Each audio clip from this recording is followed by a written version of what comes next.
of my all-time favorite musicals is a relatively obscure two-hander that had a brief off-Broadway run in 2015.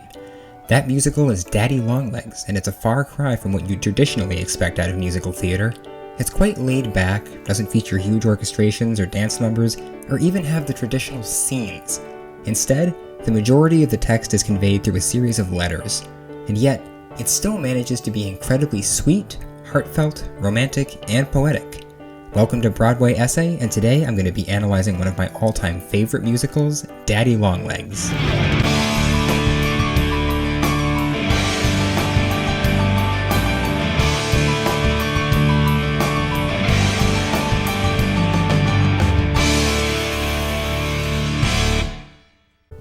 Let's take a look at the plot.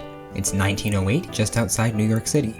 We're introduced to the young Jerusha Abbott, the oldest orphan at the John Grier Orphanage, which she flat out tells us, verbatim in the overly expository opening number. Poor Jerusha Abbott, the oldest orphan in the John Grier home. Expository though it may be, we do get a sense of Jerusha's poetic and creative nature as she imitates the characters around her. Little Tommy Dillon comes singing up the stairs. Jerusha Abbott, you are wanted in the office. Jerusha, by the way, is a phenomenal leading lady, plucked straight out of a Louisa May Alcott novel. Right from the get-go, she is smart, energetic, and instantly relatable. And you might not be rich for that much longer. We never doubt for a second that she'll stand up for herself with a fiery independence that is so refreshing to see, particularly given the time period of the show. And this is all before she starts talking about socialism later on. One day, a mysterious figure shows up at the orphanage and leaves before Jerusha can get a good look at him. He has seen her essays and wants to anonymously sponsor her to go to college. There is one condition, however. Jerusha must write monthly letters to him detailing her experiences, which will never be answered. Jerusha accepts, christening the benefactor Daddy Longlegs in her first letter to him. I hope you don't mind Daddy Longlegs, it's just a pet name. Next, we shift to a small study in New York City, where we get our first glimpse of this mysterious benefactor, Jervis Pendleton. He's the polar opposite of what Jerusha imagines him to be. He's young, not that much older than Jerusha herself, and a bit of a recluse. And, I'm just gonna say it, he's honestly adorable. Let me show you my Manhattan. It's captivating. The New York Times at your door. Seriously, in a rare departure from the traditionally handsome hunks that male love interests are usually relegated to, Jervis is a breath of fresh air. He's wealthy and intelligent, yet shy and presumably awkward in person. There's also a really sweet and caring side to him that's usually reserved for older characters, and I love that this is included in a younger character. He's got to be one of the most sympathetic and engaging male leads in recent memory. Jerusha works her way through her freshman year of college, struggling to fit in. The score very cleverly intersperses Jervis and Jerusha's vocals. Each song becomes sort of a quasi-duet. Though the lyrics are clearly Jerusha's letters, Jervis's soft tenor falsetto underscores several key phrases. And as the year progresses, his interjections slowly get larger and larger, and we can clearly see he's becoming more and more invested with Jerusha's life. So I just wanna be like other girls, make living pies like other girls. Things come to a head when Jerusha, frustrated at failing her exams, lashes out in her letters. Jervis, wanting to do something compassionate but lacking the nerve to reveal himself, sends her a bouquet of flowers, in direct violation of his agreement. Please forgive what I said I was weak. Progressively, Jervis becomes more and more infatuated with Jerusha. He disguises himself as the uncle of one of Jerusha's classmates and visits the college campus, where the two immediately connect with each other. We went for tea at an outdoor cafe. Oh, and his eyes are both blue, by the way. Jervis realizes he can't keep up the charade forever, but he still can't reveal himself as the benefactor, and the curtain closes on Act 1. Act 2 jumps right into Jerusha's sophomore year. She's proving to be an exceptionally talented writer. Jervis, still through the alias of Daddy Longlegs, is meddling more and more in Jerusha's life. He invites her to New York City, and also attempts to prevent her from spending time with a younger, more attractive male student. This doesn't shine super well on his character, but we can clearly see he's conflicted about interfering with Jerusha's life. although he still can't bring himself to tell her the truth about his identity. What am I thinking? I'm missing appointments to read what she studied in French. Jerusha, meanwhile, is slowly growing more and more independent and opinionated. She continues to write and becomes increasingly resistant to Daddy's instructions. Jervis is getting nervous that his charade will be found out. And I'm not at all the man that you imagine. No, I'm not at all the man you would expect. Finally, in an attempt to fully unmask Daddy, Jerusha invites Jervis to her graduation. Jervis does attend the ceremony, but again, he can't bring himself to reveal his identity.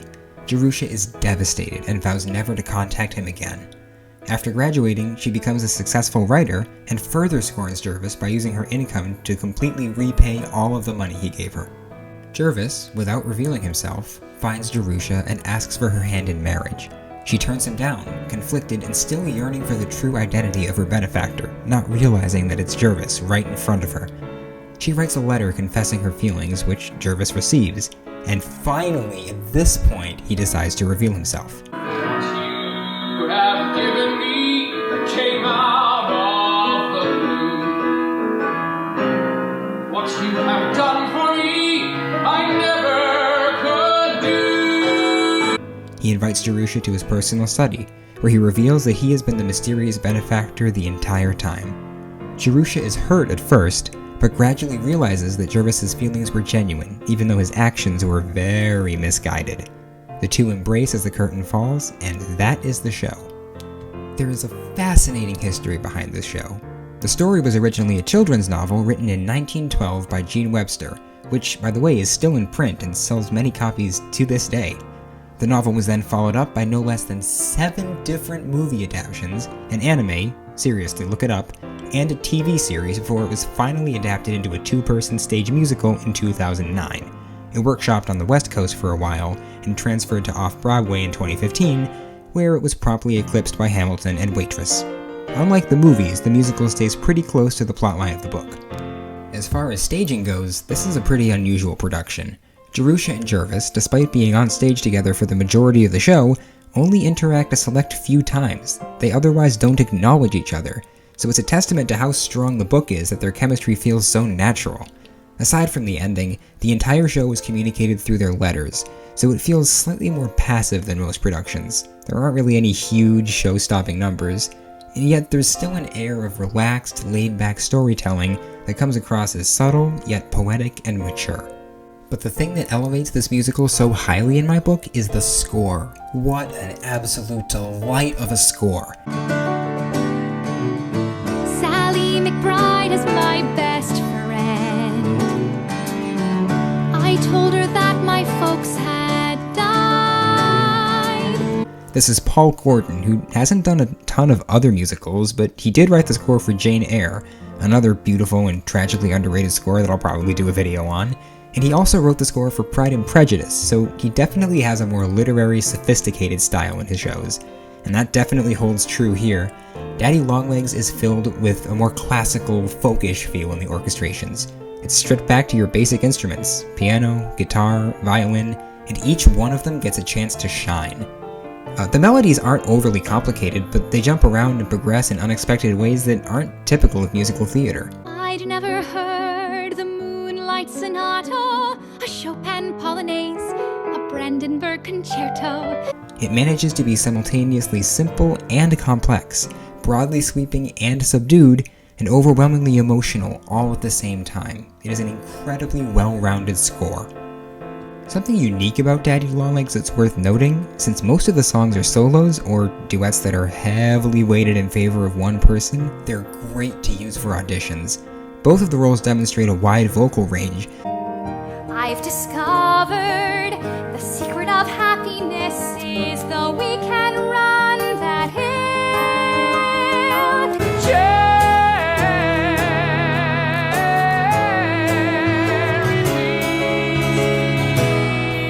And since the show is relatively obscure, it's not likely to be used by anybody else auditioning.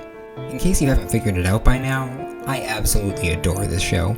Well, it isn't without its weak points. The 2-person cast and slightly outdated story make it harder to relate to in 2020. The strengths make it extremely difficult to overlook.